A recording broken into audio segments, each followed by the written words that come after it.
Hi guys, welcome back to another episode of Game Things. I'm your host for the week, Ming, and today we'll start off our episode by talking about the most recent Nintendo Direct. So, in terms of the most recent Nintendo Direct, there really isn't too much to talk about. Most of the stuff were just remakes, remastered, stuff like that. A couple of collections like Castlevania, Shovel Knight, just to name a few. There are some more collections, but I can't remember off the top of my head.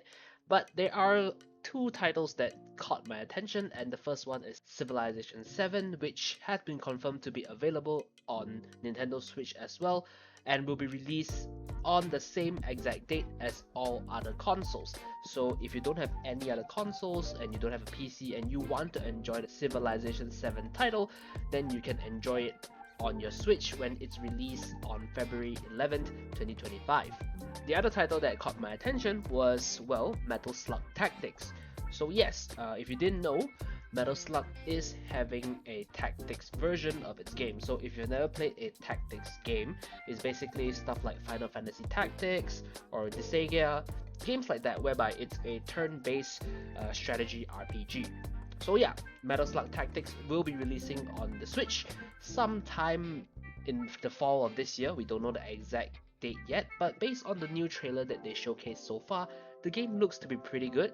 The art style is great, and yeah, it plays like most other tactics games out there. And I would say for the past possibly around say half a year, we haven't really had a really good tactics game. So yeah, it's good to see that we are getting some more tactics game back, and yeah, it should be a pretty enjoyable time. And after all, Metal Slug is a very popular IP, so if you are a fan of Metal Slug, be sure to try it out if you enjoy tactics games. But in any case, there should be a lot of other Nintendo Switch remasters that were announced as well during this Nintendo Direct, but we won't cover them because they're all remasters.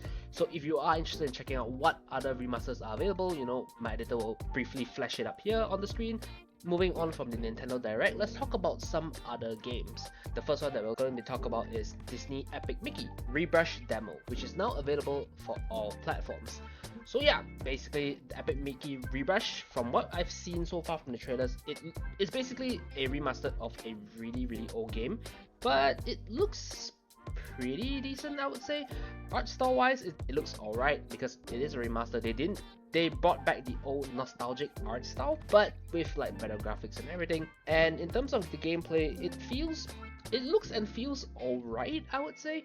I mean, personally, I've never played the original game before, so I can't really judge, but from what I've seen, it seems to be pretty decent. And yeah, I mean, if you played it before, maybe give us a comment and say like what you like about the game, and if you're gonna get the new game as well, because currently right now, if you are interested in the game, you can actually pre-order it and get 24 hours of early access.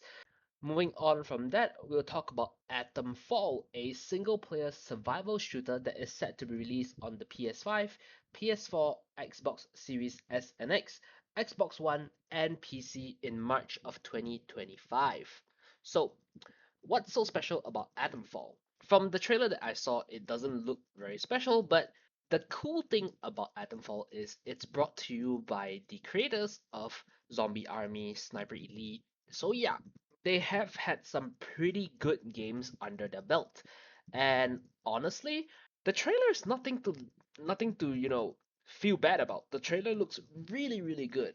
In terms of the graphics, it looks amazing, and the game itself feels like a mix of We Happy Few, Borderlands, Fallout, BioShock. So yeah, a genre of basically post-apocalyptic type of style. So far, it seems pretty good. The game itself will be releasing sometime in March of 2025, so maybe as we approach nearer towards the end of the year, we'll get more gameplay footage. But so far, the game looks pretty good.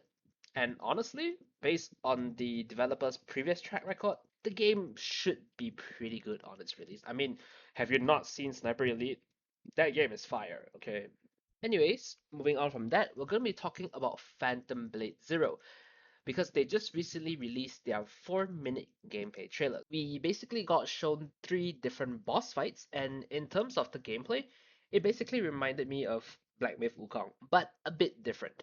So in terms of Black Myth Wukong, I would say the gameplay is pretty fluid, the combat is pretty fast paced, and most of the time, instead of parrying like Dark Souls, you would instead opt to dodge. So for Phantom Blade Zero, I would say it's similar in the aspects of when you're comboing. You can combo really quickly and it's very, very fluid.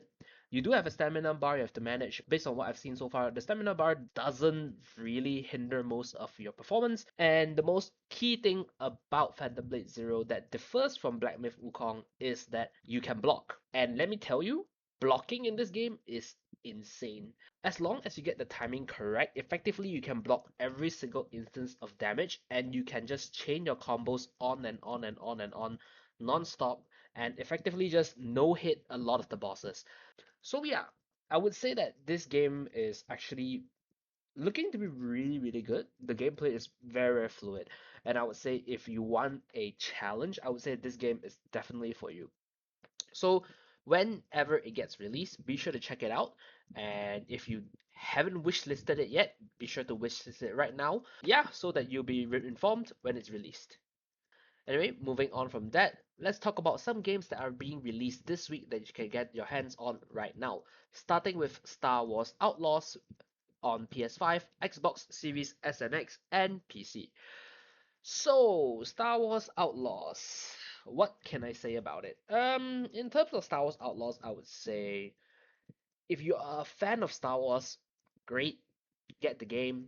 If you're not, unfortunately, it's gonna be a pass. I've seen some of the footage from the game itself, and I would say you're better off just getting Black Myth Wukong over Star Wars Outlaws. There really isn't too much good going for it. So yeah, if you're looking for a slightly more open world S type of game, I would just suggest Black Myth Wukong. It's good. The graphics are great, the gameplay is great, and yeah, it's just better than Star Wars Outlaws. Granted, Star Wars Outlaws is a different type of game, but in terms of just the better game, I would say go with Black Myth Wukong.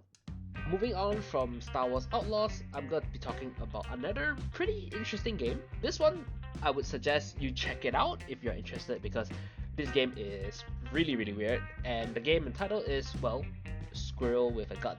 Available on PS5, Xbox Series S and X, and PC. So yeah, I'm not going to be talking much about this title at all. The title explains itself.